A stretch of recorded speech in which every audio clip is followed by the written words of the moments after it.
What a privilege to be joined by Sheikh Armiyawo Shaibu today. Thank you so much for being here with us. It's my pleasure, and thank you so much for the opportunity. No, it's our privilege. I wondered if you could please start by sharing with us some of your incredible work on interfaith dialogue, maybe before the Global Freedom Network and now with the Global Freedom Network.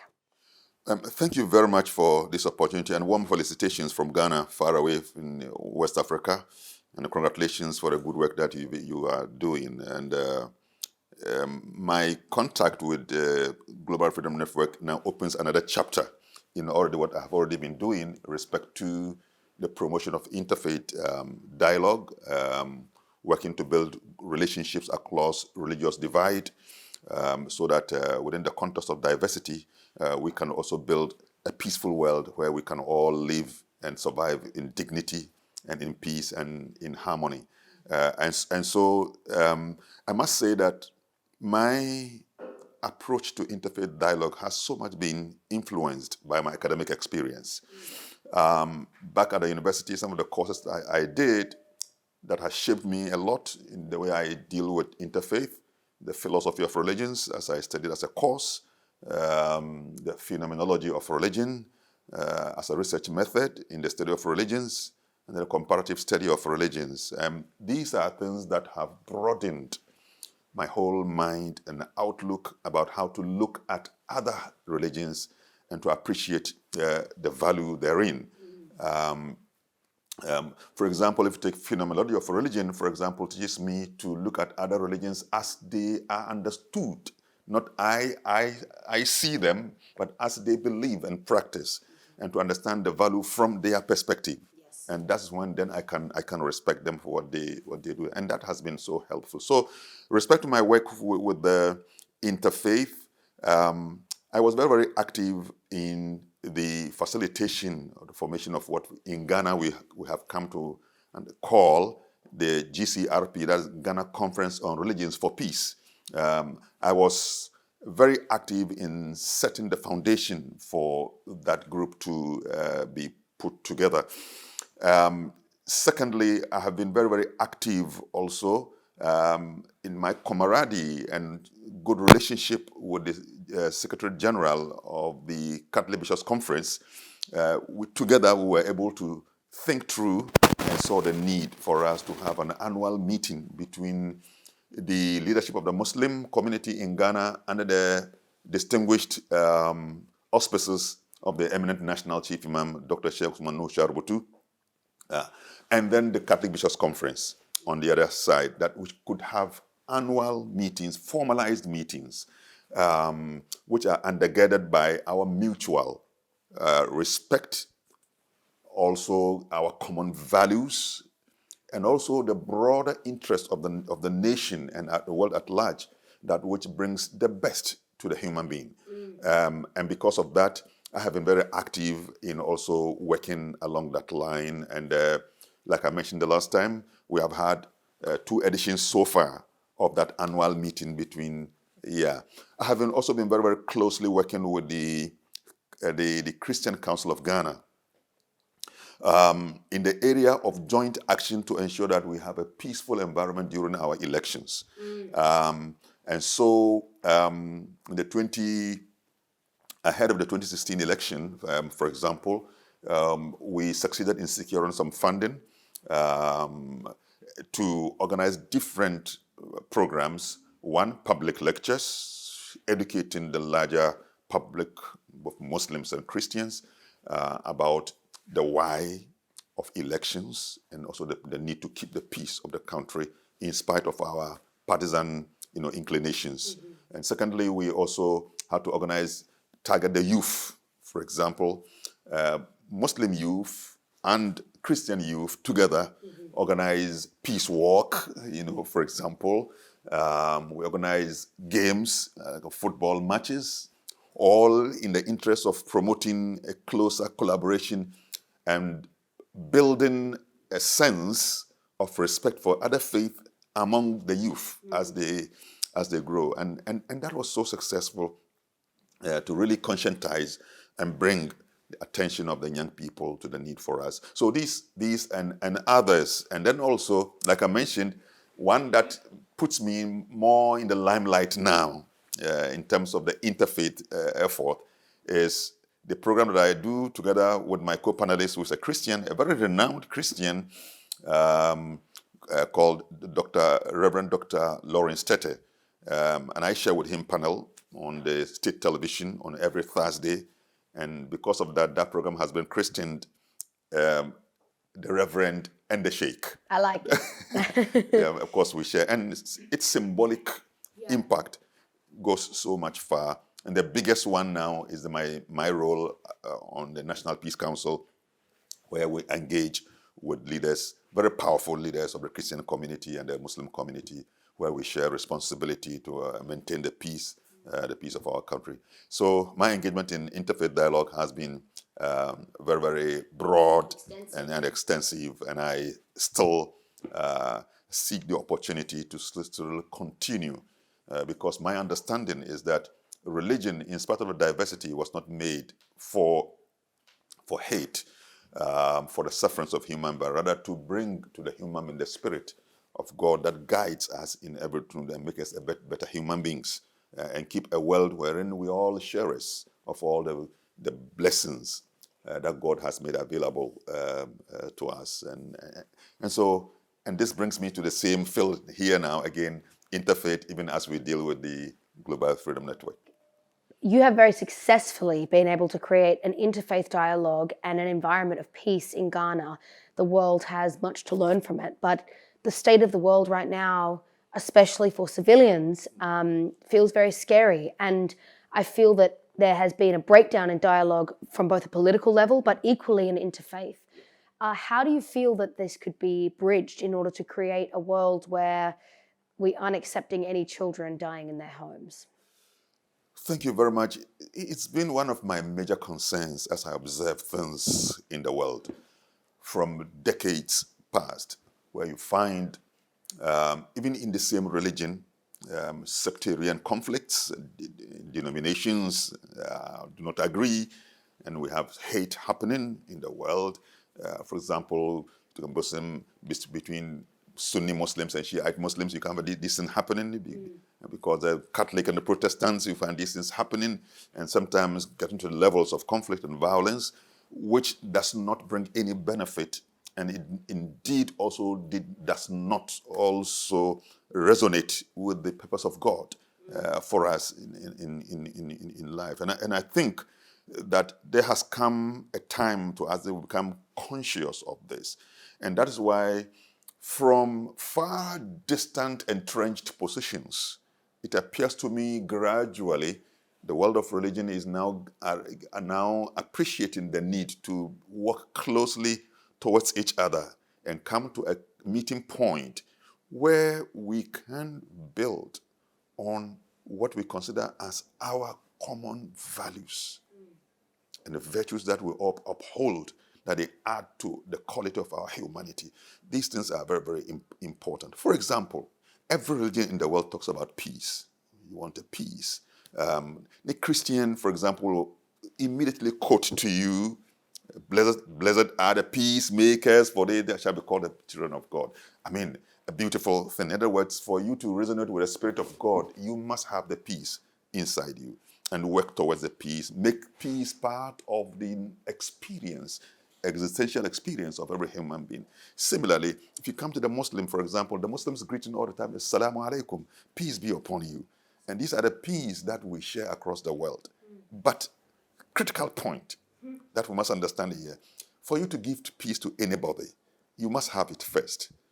Peace needs to be part of your experience, and that experience edges you on to want to share and make it as practical as possible. So what you do not have, you cannot give. So for you to be able to make peace available to the world, you must have it first. So across the world, we all must understand, one, the essence of peace for our quality survival, meeting the purpose of God, and to share it. This must be so foundational to the work that we do. The issue of love, which we all share, Jews, Muslims, Christians, what we call it, Buddhism, Hindus, all of them, we talk about love. That love needs to be understood and situated and made practical sincere, genuine, and genuine, that we can share. That what happens to me affects you, and what affects you affects me, and we see how we are so connected in our mind, in our spirit. Honesty, justice, fairness. I mean, these are values that all these religions uphold. So we can use these ones and build the basis for how we are related and promote. And then the second leg of this effort is also to understand and appreciate our differences and respect those differences. Yeah. Respect those differences. Why somebody's a Christian, it's not my business to challenge why that person is a Christian, to undermine, to criticize, to provoke. It's not my business. That's what the person, my duty is to understand the Christian from the perspective of Christian doctrines and what he does. And he does so to me. Once we do so, because we have built it on mutual respect, because of that, we are very mindful about the sensitivities involved in such differences. We respect ourselves.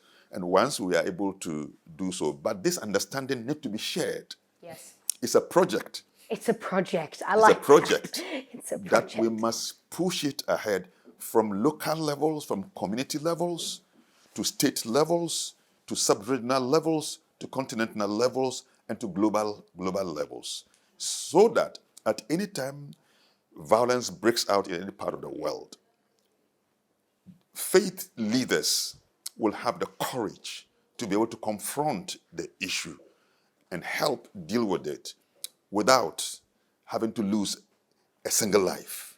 And I have a strong belief that, yes, conflicts, disagreements are natural and part of our lives. They are natural. You can never have a world wherein there's no single disagreement. But the important thing is to learn how to negotiate these disagreements through dialogue and make sure that even as we express our disagreements, we do not let a single modicum of blood nor lose a single life because we disagree. Because all of us uphold the sanctity of the human blood and the sanctity of human life. These are two things that we all uphold. So because we disagree, we cannot violate this divinely given order and principle of God to respect life and to uphold the sanctity of human blood. But in a world where these principles no more matter, and because of that, at the least of any disagreement, the first thing we do is to hype up the hate. Then through the hate, we are at each other's throat. And so we, without any clemency, without mercy, without care for human feelings, and without care for life, even for children as young as a day child, who has no contribution in the conflict, can suffer because of another person's action. So today we can see children, wherever there is conflict. I mean, you can see women who, because of conflict, have been raped for no fault of theirs. Old people who cannot run for their dear lives, cannot run, cannot walk, have to be killed, lose their lives. And how can you have a world where we are so religious and yes, in our heart we are so hardened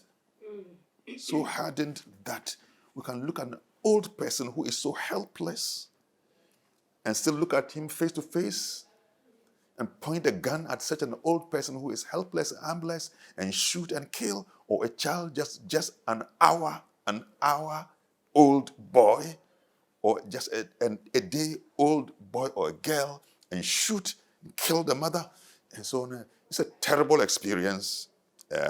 Gives me so much pain to have to know about this, and that's what fires up in me and continue to encourage me to say, look, we must do a lot to carry on this project of interfaith dialogue, so that whatever the difficulty, we must end up creating a world wherein in our diversity we can feel enhanced, we can feel enriched by our diversity, and keep a world wherein we are sharers of God's blessings in life, and we on the foundation of love and peace. Thank you. And I think just to clarify, the purpose of God, can it ever be used to justify violence? At all. Because it is not. You see, the Spirit of God, which is the spirit of compassion and mercy, cannot destroy that which has created. The Creator, the energy that creates, does not destroy. The Spirit that gives mercy. If you take the Islamic prayers, for example, the most prominent attribute that we keep on singing and keep on repeating. So, assuming I was on a Muslim platform, I would have started as, in the name of Allah, the most gracious, the most merciful. We get what we want, what we need to survive, the nourishment, how he cherishes us, because he's a Lord that cherishes what he has created. You see it? So that same spirit that creates, that spirit cannot destroy. Yeah. That spirit that has love, that spirit cannot hate. I mean, these are so for a religion to weaponize religion for the destruction of human life is counter to the purpose of God. Regardless of the religion we're talking about. Regardless of religion. Whether it's Christianity, whether it's Islam, Buddhism, Confucianism, Hinduism, whether it's African traditional or if it's a traditional faith, for example, it does not resonate with the Spirit of God. So if I set an example of the Quranic text, for example, I mean, it says that if you kill or you slay a single soul, your sin, the burden of sin is like that you have slain or killed the whole souls of the world. But if you give life, it shall be like you've given life to the whole souls of the world. So where did you draw the line?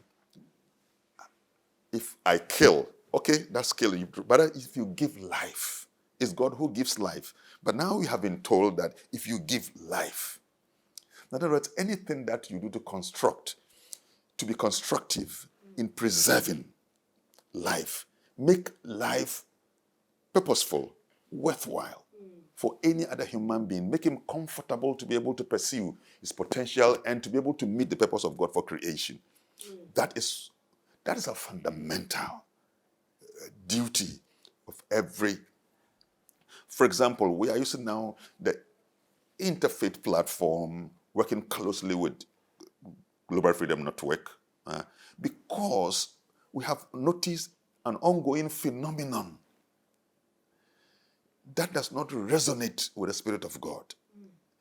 That is keeping human beings who have potential to live good life in bondage through different forms, taking away from them their humanity, callously, depriving them of the opportunity to realize their highest potential, violating their God-given dignity. Is what is all that there is in human trafficking or modern day slavery. So we use the interfaith platform, to rid our world of this kind of wickedness and violations. And violence. And exactly. violence. And violence. I wonder, Sheikh Shaibu, what would you say to anybody who tried to use religion to justify violence or an abuse such as slavery?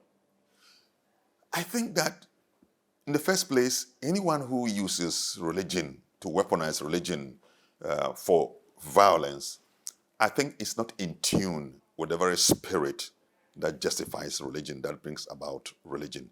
Like I've indicated, the God that created us is a God of kindness. It's a God of mercy. It's a God of love, God of fairness, God of justice, God of care. That is. So we must in our life imitate, if you like, these attributes, divine attributes of God, so we can resonate with his spirit and meet his purpose in life. So any person who uses religion to justify violence against another human being, any kind of wickedness against another human being, I think that is completely disconnected. We should be able to practice and give the teachings and espouse our religious principles, morality, ethics, virtues. We must really, really reach out to people with these teachings and allow them to make choices. That's why you must reach to them with persuasion. That's why personally I disagree with any Muslim who upholds the idea that for you to be able to get people to change to Islam, you have to go to them with war, or which sometimes the wrongly applied word of jihad. Because in my belief, and I believe so strongly that Islam does not intend to take over the world politically. But what Islam intends to do is to reach out with its message to across the world through persuasion. Through persuasion. And like any other religion, some religions are national religions, for example, so you cannot even preach them outside the nation. So, for example, Judaism, it's one national religion. Hope I'm right. Hinduism is one such. Because you have to fall within the nation to be able to have that identity. But all other religions that are universal, they intend, because the major duty is that the very principles and the faith that underpin that religion is what you want to extend. Yeah. And for religion to be accepted, it has a matter of the heart and the mind. So if you use fear to force somebody to accept your belief or your ideology, what happens is that the day that the fear goes away, that person might not continue with that religion. Yeah. And that's why it must be on the foundation of a deep understanding. Yes. Once as understood and accepted, then it can be well practiced. So, in my view, it is wrong to justify violence on the foundation of faith. Yes. In my view, it is wrong. And the world has suffered a lot from this, from ancient times to the present. We are seeing some happening. But as we grow in time, the enlightenment of God is dawning on us, and we are now appreciating the mistakes of the past and enlightened men of faith, men and women of faith. And I talk of enlightened because somebody can uphold the faith, and yes, he's not enlightened enough to understand really what the faith expect from him or her, and so therefore can wrongly be acting in certain ways. So I now call that one an enlightened understanding. And to do so, you really must travel across the world, meet different religions, understand the purpose of their religion, what are the underpinning principles and faith, what are the virtues that so religions uphold, where do you have the commonalities that you can work together, how do you look at the whole of the world and the section of the world that are so deprived and in a very unfortunate predicament, that out of a sense of love that you can stretch a hand and give hope. Any religion that does not give hope to humanity is empty. Any religion in the world that does not have compassion, that does not give care to human being, that doesn't care for the human being, is an empty religion. That is why there's the biblical story and the Islamic story, story about what Jesus Christ said on the day of judgment. God will ask a question that I felt sick and you failed to visit me. I felt hungry and you failed to feed me. I felt thirsty and you failed to give me water. And they asked, how can we feed you, O God? He said, your fellow fell sick when you were in the world. He needed you to give him care. You failed. If you had given that care, that healing to the person, you would have found that I'm the one you fed. And so on and so on. And that same story can be found in Islamic rendition also. Yes. So it means that in religion, we have a wide space to act on the mission of care, the mission of love, mission of peace, mission of harmony in the world, so that we see how we are connected. Indeed, the Holy Quran tells us that we all trace our origin from a common source, Adam and Eve. So the old man, my chief Imam, who's an old man, 104 years, whom I serve, he's been telling all other Christian visitors who visit him and to tell them how he relates, he keeps on reminding them about our common origin, our common humanity. So we all trace our origin, part of created by God. Our two human progenitors are Adam and Eve. And so what's our difference? It's about God decided to create us in diversity, in races and tribes, in nations, diverse, in our languages. And so it says, so that we will know each other. Yes. And love each other and be supporters of each other, not to hate. So diversity should never, never justify hate among ourselves. Diversity should never, never give rise to violence and war, unnecessary conflict. This new enlightenment in the practice of religion need to be highlighted and heightened among those who are in the frontline activity of religion, frontline actors in religion. Faith leaders need to really come to this kind of understanding and work towards achieving a world wherein there is global peace, harmony, and security for all. I think that a saying that we hear is absolute power corrupts absolutely. And if you combine religion with radicalization, if you combine religion with nationalism, it can be twisted very quickly and used to oppress, used to justify violence. And this is the world that we live in. It's dangerous. It's hard to cut through these narratives and to have people be separate from sometimes radicalized ideology. I think that it is very brave when people stand up of their faith and say, but I don't agree with how my faith is being justified. I am, Jewish Voices for Peace, or groups that are right now saying we do not agree with how the state of Israel is dealing with things.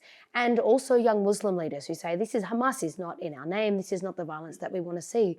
This is a difficult time where there is a hard time to reach across. But I wonder for the Global Freedom Network, what do you think is the role of faith leaders, the unique role of faith leaders to help combat modern slavery within their communities and their countries? I think the first point that faith leaders themselves must be adequately and well informed about the scope and the harm that modern slavery does. One, to the human capital of nations, and two, what it does in depriving these human beings of the right to pursue their potential, the highest of their potential, and become useful to themselves. The right of such human beings to live dignified life in spite of the circumstance. In spite of the circumstance that surrounds them, that make them want to pursue survival through those means. These are things that the religious faith community leaders need to understand now. Once they've understood and they have understood how harmful it is, then now they can understand their critical responsibility, their role. Because that is why they are made. That's why religion must give care. Religion must help, must give hope, must help people live life to realize their fullest potential and to connect with the spirit and the purpose of God in their lives. So then now they carry this responsibility. Once they have understood this, then there must be a consistent plan. The plan must begin with a certain vision. What do we visualize in the ultimate for every human being? How do we get there? But in this specific terms, the modern slavery. Then we also develop the mission. That's how to even get there. We must draw plans, meaning that we have to be deliberate and we have to be consistent in pursuing the workings and operations of the plan. Because it's deliberate, from time to time, religious faith leaders should have a means to evaluate their performance. Faith leaders should be able to create safe havens for such people. faith leaders should be able to really use resources that are available to create safe havens, or if you like, support bases for any person, any victim, to be able to find a place to be supported and given hope until the person is rehabilitated. Faith leaders should jointly work closely with state institutions that are mandated to guarantee the fullest of the protection of the human rights of every citizen, every single human being in every nation. Across the board, across the globe. That's why we have the UN. I mean, there are declarations, Universal Declaration of Human Rights, because these are important. And if you come to different nations, there are human rights. In constitutions, we have issues of human rights. So those human rights issues will remain in the books and they become theoretical if we don't put in place institutions and laws that guarantee that the human rights of people. Now, where we have noticed failures in this area or gaps, faith leaders should use their collaboration, their common belief in the right of every human being to live a purposeful life, to confront honestly the issue, whether there are gaps, whether there are failures. For example, if it has to do with the immigration service, we have to confront them. If it has to do with a certain ministry, we have to confront that ministry. If it has to do with a certain democratic institution that is supposed to do that work, we have to confront that. Where it requires coming out through press releases, press conferences, to draw attention about the enormity and the scope of the problem of modern day slavery. Yeah. I think that we also need to really build up a certain kind of, in doing so, we have to build certain documentary. Documentaries are very important because they are a very sharp way of bringing the issue or the challenge to the fore, because it impinges so much on the senses of those who watch it. The stories of victims and documentary about efforts that have been made to really save or rescue such people. The dire circumstances under which such victims have lived and so on. This needs to be documented and given like a documentary. The final thing is that faith leaders should not remain in the four corners of their religious institutions. They should not remain. If it's a church, they should not remain in the four corners of the church.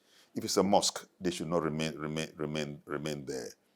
But that they must confront governments about what it takes to improve the internal circumstance that gives hope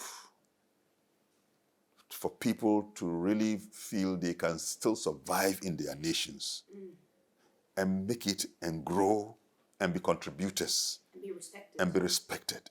They should be able to really create that environment, that situation of abject poverty that urges people and motivate them to want to live out their comfort zones. And to be also, that create opportunity for them to be exploited by the operatives of modern slavery. Such circumstance creates the strong urge because they want to now find an alternative way to live, to survive, and to have a living, and so on and so forth. So sometimes you even attempt to say you want to rescue them, they see it as you are even against them, because that's how they think that they will survive. So governments need to do a lot, especially in Africa. Manage resources very well, do a fair distribution, broaden opportunities for skills building, broaden opportunities for employment, create opportunities for education that provides the skills needed for every young person to develop the knowledge and the skills needed to be able to lead a productive life, to live in dignity, have hope, and have self-respect, and be part of the efforts to build and construct nations, Sheikh Shabu, there is a large issue in the world of migrant workers not being treated with the respect and dignity that they deserve and ending up in situations of modern slavery. For countries like Ghana, where lots of young, incredible people are going and traveling for work and then experiencing forms of modern slavery where they arrive, is there a role for the faith leaders of the sending countries to connect with the faith leaders in the receiving countries to help create greater safety mechanisms for these people's human rights? I mean, indeed, very, very, very good question. The whole efforts will not yield the result if we try to address the issue only at the source countries. Yes, of course. And leaving the receiving countries. And that is why the whole effort and the endeavor to fight against modern slavery is a collective responsibility. And so therefore, on this basis, there is the need, but it's not even just a possibility, but there's a necessity for such collaboration to happen between the source of supply of modern slavery and the receiving countries of the modern slavery. I traveled to Mecca, some years back, and I came across Indonesians, Malaysians, people from Nepal, from Bangladeshi community countries, who have complained to us as visitors that even their salaries for 3 months hadn't been paid to them. Yes. And anytime they attempt to make a demand about the entitlement, they are threatened with deportation. This complete slavery. They are held in bondage. My mosque is located in close proximity to the Kotoka International Airport. So I receive reports from taxi drivers from the airport who have come across women who have been deported from Middle Eastern countries. They have come empty of any resources, no passport, no anything on them, left there. They have nothing even to pick a taxi and go home. And they come to give me this report, then they call on me to really begin to educate and talk about this. Yeah, so given that it happens this way, so this is what justifies and necessitates the need for that kind of collaboration from the source of supply, which is Ghana, if you take Ghana, for example, or any other country that supplies. So many. And then the receiving countries where these innocent people are exploited because of the very dire conditions that push them out, and really to facilitate the crafting of contracts. Yes. If we are not unable to stop it completely, then the contract arrangement must be such that there are strong elements that guarantees the protection. Yes. And the safety, so that when such people travel, their rights are guaranteed within the contract. That if that contract is broken, somebody must be held responsible. There must be a way to also involve in the law institutions such that victims of such violations, for example, can seek help from such legal institutions. We can even create a special unit within the legal system that deals with the case of victims of modern slavery, people whose rights have been violated, that in a very expeditious manner, their case can be attended to so that their entitlements can be given to them. If they have to come back home, they have to come back home in dignity. It's not even an issue of deportation, but that there's a breach of contract and they have decided to travel back home, and they are given every single entitlement, anything that they're entitled to, even the guarantee for their safety, and all those things. And also, the contract must be such that before their contract is terminated, there must be a period of notification so that they can prepare themselves and know that within this period, my contract is terminated, and I can prepare gradually so that I can live in dignity.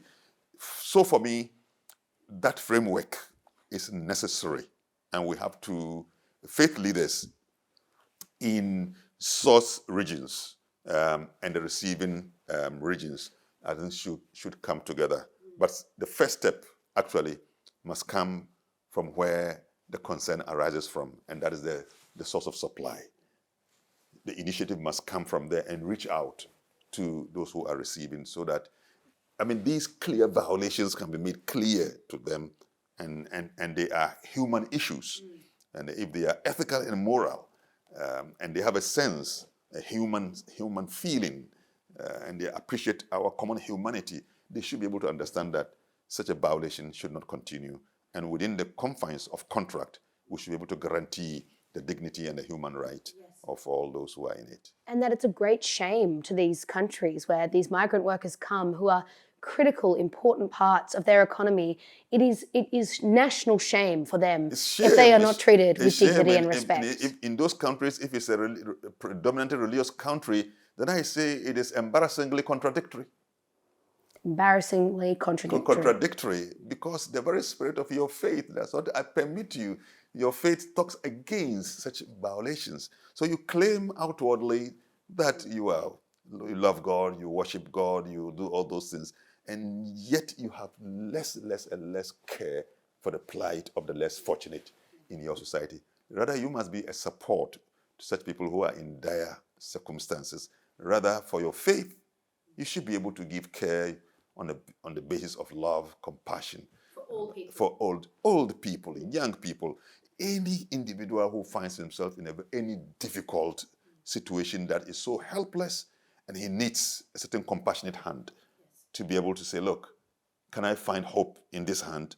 And this hand is ready to say, I bring you hope, and I give you relief from your difficult circumstance. And faith leaders are uniquely placed to do this. They have access to communities, to zones where communities and where governments, the UN, the human rights groups, they cannot reach. But faith leaders have influence and they have engagement. And this is a powerful avenue for creating change. My final question, Sheikh Shaibu, in some parts of the world, we see, as we've talked about, religion being used to justify exploitation. That is not what the religion is served for. And we know that forced and child marriage are forms of modern slavery. How would you respond to anywhere in the world where forced and child marriage, especially the oppression of young women and girls, are being used in the name of religion, and they're not able to become the people who they want to be and have control over their lives and their future? I think that it's unfortunate. It's unfortunate that we sometimes have used religion to justify these kind of practices. Because to give up any young woman so early in her life without opportunity for her to realize her potential, giving her adequate education, prepare her for life, prepare her for a very good and high skills in being a wife, a mother, and a companion, and all those things, and also allow her body to develop. Yes. And so on and so forth. So I think it's one of the unfair practices against, the world of women, that we, in some traditions and cultures, these are permitted. It's most unfortunate, but I think we need to do something about it. For example, if you take Islam makes it incumbent on every single Muslim, male and female, to pursue knowledge. Every single person who is a Muslim to pursue knowledge. But to pursue knowledge, you need to create an environment. You need to create a facility. You need to create an opportunity. So if you have deprived the person of all these, that means that you are depriving the person of something which is a God-given duty and responsibility to the person, an opportunity, God-given opportunity, to take the person through a process that the person becomes more enlightened to appreciate things about life, to appreciate his responsibilities in life. To come to their full potential. Exactly. So to put full potential. So to give young women early in marriage then curtails that process, and therefore takes away from them the right to pursue their potential in life. And I think that it's not fair to the world of women. So every single woman, young girl, must be given the opportunity, that basic level of education. If you take Ghana, for example, basic education now ends at the senior high school level. So from high school level, at least that level of knowledge exposes the individual, gives him certain skill, be able to read, be able to write, be able to continue education even in the future. Go to university if they wish. Universities and so on. And when the opportunity comes, the person can go into the university and become more enlightened. become self-dependent, be able to fend for herself. If there's no man around her, it should not take away her humanity. She should be able to confidently survive and live in life, build her house, buy her own clothing, and so on and so on. But if you deprive her, you curtail her ability to even care for herself. And I think that the world of women is so critical to the development of the world. Yes. And I said the world of men and the world of women is like the two wings of a bird. Yes. So if you want the bird to fly, you must keep the two wings. But if you don't want the bird to fly, then cut off one of the wings. It will never get off the ground. So to deprive women of the opportunity to realize their whole potential and to become contributors to life it's like saying cutting one of the wings of the bird off, and humanity cannot develop. Yeah, to deprive women is to deprive humanity. To deprive humanity, that's what it means. And so we want to encourage all nations, all religions to open up, find an interpretation within the texts that gives encouragement to women, protects their right, make them live dignified life as full human beings. As full human beings. They are not lesser human beings. They are full human beings. And so they also have rights, they have feelings, they have potentials, and environments be created that they are able to also pursue this. As they do so, they also are educated and enlightened to understand the values that underpin this process, so they can lead a life full of virtues, full of hope. They become mentors, inspirers of others. They can be contributors and builders of nations, and so on and so forth. And I have seen women who have demonstrated efficiency and expertise, diligence in organizing, in showing efficient leadership, and so on and so forth. And they did so because they were provided with the opportunity to be able to realize their potential, even in leadership, in guiding people. And many of them are in the world today who are role models, inspirers. They are guides to many people in the world. Yeah. So we really must give women the opportunity, and the starting point is to give them the opportunity for education, so they can grow at a mature level before then they can get married. Thank you so much, Sheikh Shaibu. Thank you for your wisdom and your time. It is our great honor at Walk Free to work with leaders such as yourself. Thank you so much. And thank you so much for this great opportunity. It's a unique opportunity, having to invite me from far away, Ghana, West Africa, to come to Rome, like yourself, like Franca, like Elizabeth, and all those who have worked together to make sure I come here. I cannot forget you in the history of my life, that for once you created this opportunity for me. It's a great something I don't underestimate, and I'm so grateful to all of you, and hope that we'll continue working closely. One day we'll be able to overcome the challenge of modern day slavery. It is just the beginning. Thank you so much. Thank you.